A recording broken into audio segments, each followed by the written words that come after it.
Our next poet is Cheran, who is a Tamil poet from Alavedi near Jaffna in Sri Lanka. He teaches at the University of Windsor on migration, race, and identity. Some of his most recent publications include The Sixth Genre, Memory, History, and the Tamil Diaspora Imagination, History and the Imagination, Tamil Culture in the Global Context, and New Demarcations, Essays in Tamil Studies. We're really delighted that you could be here. Thank you so much. I'm just going to let you take over, so just welcome, Cheran. Thank you very much. I am not an academic. I moonlight in academia. If I write poetry, nobody pays me. That's why I need to become a professor of sociology. I do not write poetry in English. English is my academic language. I write poetry in Tamil, and I'm going to read in English today. And I would like to thank the translators of my poems, Lakshmi Holmstrom, Sasha Eveling, and Professor Kannada of the University of Toronto. So all these poems are in Tamil. I would like to begin by reading a few poems from my latest collection called In a Time of Burning. It's most of the poems in this collection I wrote during and after the genocide of May 2009 in Sri Lanka, what happened to Tamil. It's what's supposed to be a war without witness, and there are several genocides which are unacknowledged. There's a hierarchy of pain. There's a hierarchy of genocide. So this is one of those genocides which we are willing to call a genocide. My first poem is titled Children. I would like to start with a poem of children, and I would like to end my reading with a poem about children too. So this poem is about children and titled Children. I wrote in 1993, way before children in armed conflict, child soldiers and all these things have become a very big talking point for UN and the so-called international community. Children. Who creates children? I asked. Rustling in through the open window, the wind said, not I. I only give strong nerves of music to their voices. I give deep colors to the eyes, said light. I touch their tender feet with a smile, said the red oleander. I weave the walls of their hearts with love's thread, said sea. I add magic strength to their laughter, said forest. If that is true, who put guns in their hands, army boots on their feet, grenades at their waist, and hatred in their eyes?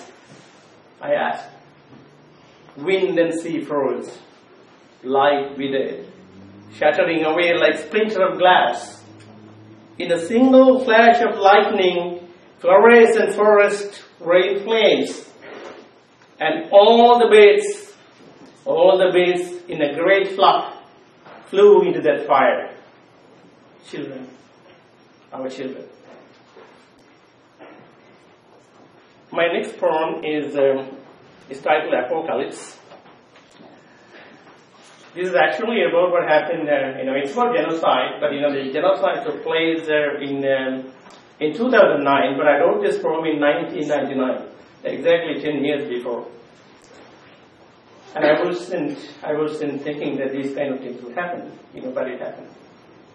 Apocalypse. In our own time, we have seen the apocalypse. The earth trembles to the dance of the dead. Bodies burst apart in the wild storm. Darkness screamed that everything caught fire inside and out. The last flood dragged our children and men and threw them on the plains. We died. We died in an untimely hour. Glancing sidelong with our dying eyes at the helplessness of those who surrounded us, watching. We smoldered and smoldered and smoldered, then rose up in a smoking cloud. Kafka was denied the chance to set fire to his works. But Sivaramani burned hers. Poetry is destroyed in mid-air. What it is right now refuses to live. We have all gone away. There is no one to tell our story. There is no one to tell our story. Now, there is only left a great land, wounded. No bird may fly above it. No bird may fly above it until our return. My third poem is titled Sunset.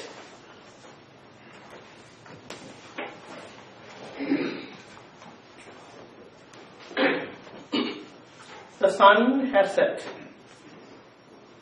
The sun has set across the spreading fields. The sun has set. The sun has set in the shadow of the woods. The sun has set beyond the anger of the rain, which is yet to fall upon the hundreds and hundreds of bodies, sprawled upon the sand, upon the severed leg, alone upon the seashore. The sun has set. Upon the broken wings of procuring small bread which does not know where to heap its loss and sorrow, and searches for a corner in a small cage where it can lurk. Within my tears the sun has set. The sun has set within my tears. The sun has set. At dawn, they arrive with faltering words. The body has not been found. The next one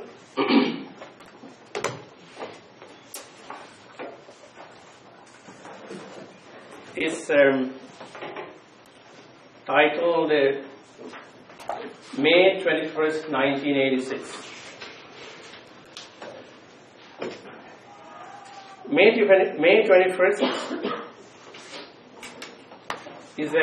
21st is an extremely important day for us. Well, at least it's a very extremely important day for me.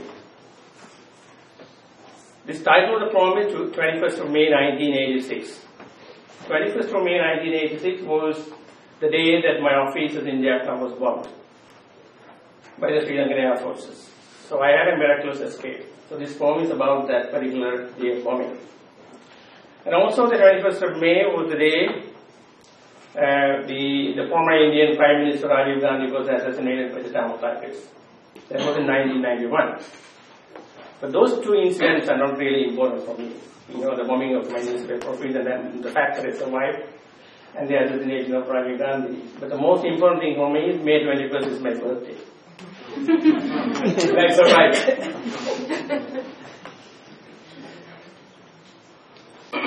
21st of May 1986. At midnight, your house is burning. In front of your very eyes, they stab your wife. Air Force planes dip to the earth and rise again. Bombs fall glinting, catching the sunlight. In all directions, children scream. My grandmother continues to grumble about her reading glasses, which fell and broke as she rushed for the bunker. The director of the blood bank informs us very kindly there is no blood left. I search for a friend who is looking for another, lost in an entirely friendly skirmish. A few folk discussing whether there is a democratic revolution, a socialist one. They are destroyed by cannon fire.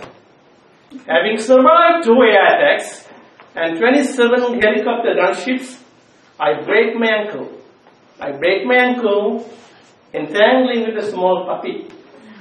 As I lie in bed, an intellectual friend of mine brings me Zen and the art of motorbicycle maintenance. The man trying to fix the Red Cross sign on the roof of the hospital falls. Picked off by a helicopter. All the same. Crows are left, and so is paper. Also, the sound of the machine gun remains in the air, now as always.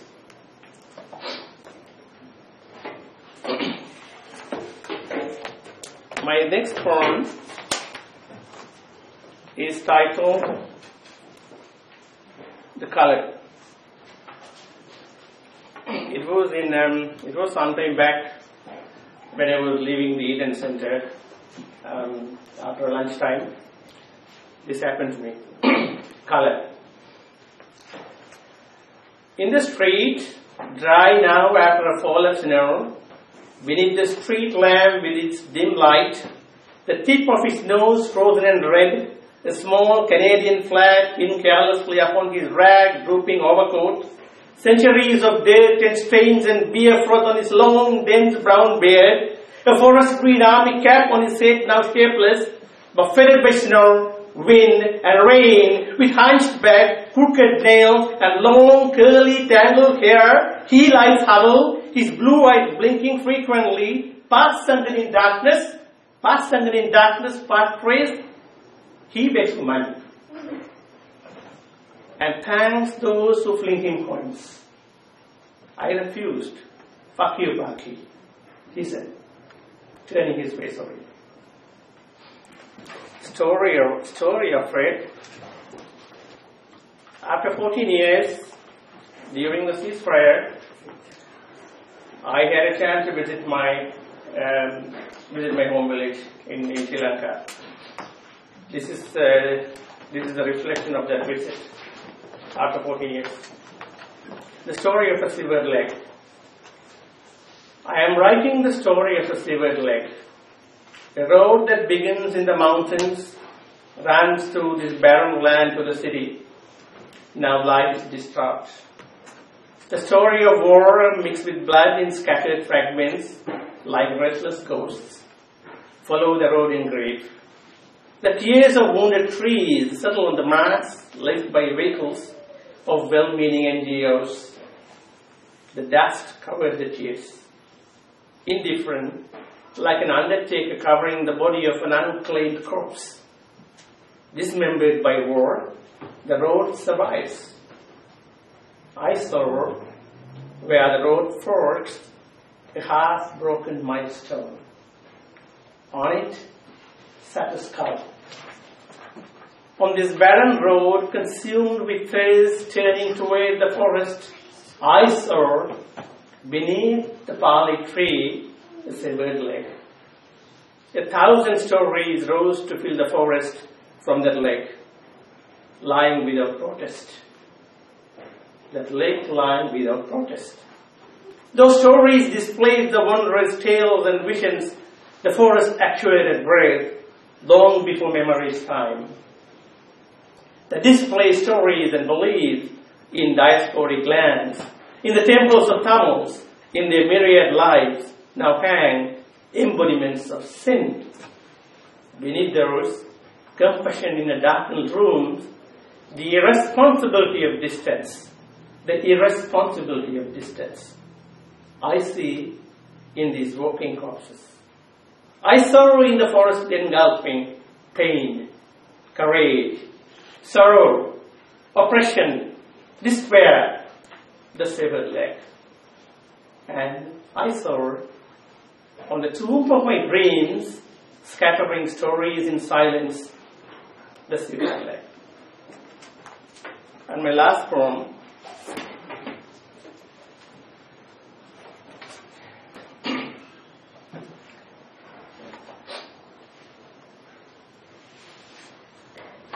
is titled About a Bear. It's actually about the true story about my kids when I was reading stories about a bear for them. So, actually I didn't write them. I only gave voice to their voice. About a bear. I told my son the tale of a bear that arrived one morning. An uninvited guest to drink tea with us. A big fellow with black spots mixed into a white coat. He walked up, friendly, affable, surrounded by flowers of gentleness.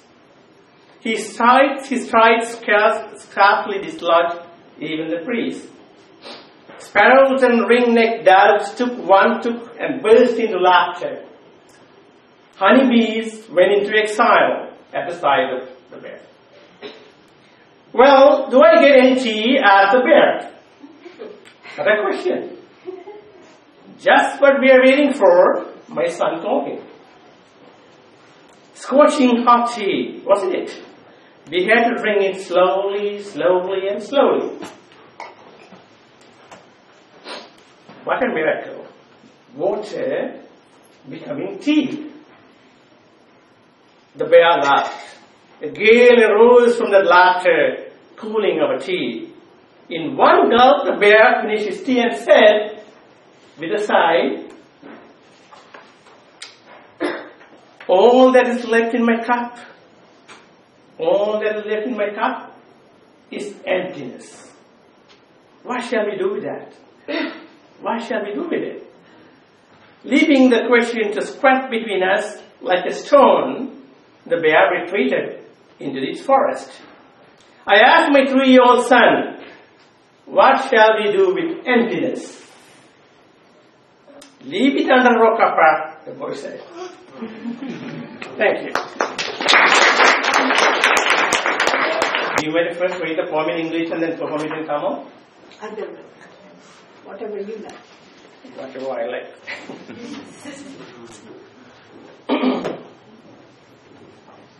Okay, let me choose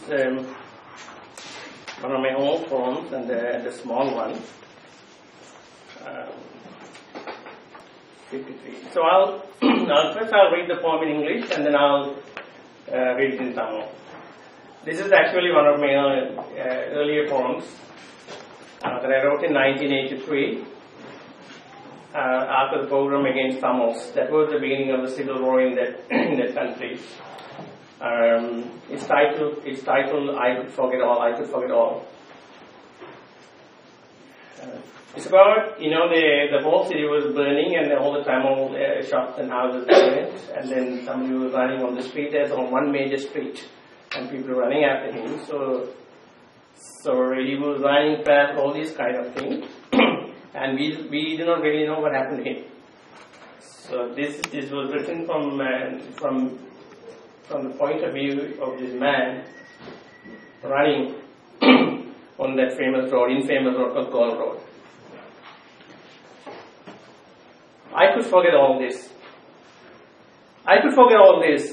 Forget the flight headlong through the Gold Road, clutching an instant spark of hope, refusing to abandon the wretched, vulnerable life, even though the very earth shuddered, and to my heart, forget the sight of a thigh bone protruding from an upturned, burned-out car, a single eye fixed in its staring somewhere between the earth and sky, empty of its eye, a socket caked in blood. On Dickman's Road, 6 men dead, head split open, black hair turned red, a fragment of a sari that escaped burning, bereft of its partner, the lone left hand, the wrist forged wrenched off, a single woman pregnant, bearing unbearably a cradle from a burning house. I could forget all this, I could forget all this, I could forget all this, forget it all, forget everything, but you, my girl, snatched up and flung away one late afternoon as you waited in secret while the handful of rice found after so many days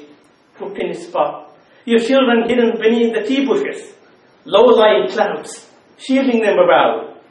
How shall I forget? How shall I forget the broken shards and the scattered rice lying parched upon the earth? How shall I forget? That was the English translation of the poem. Now I read the Tamil one.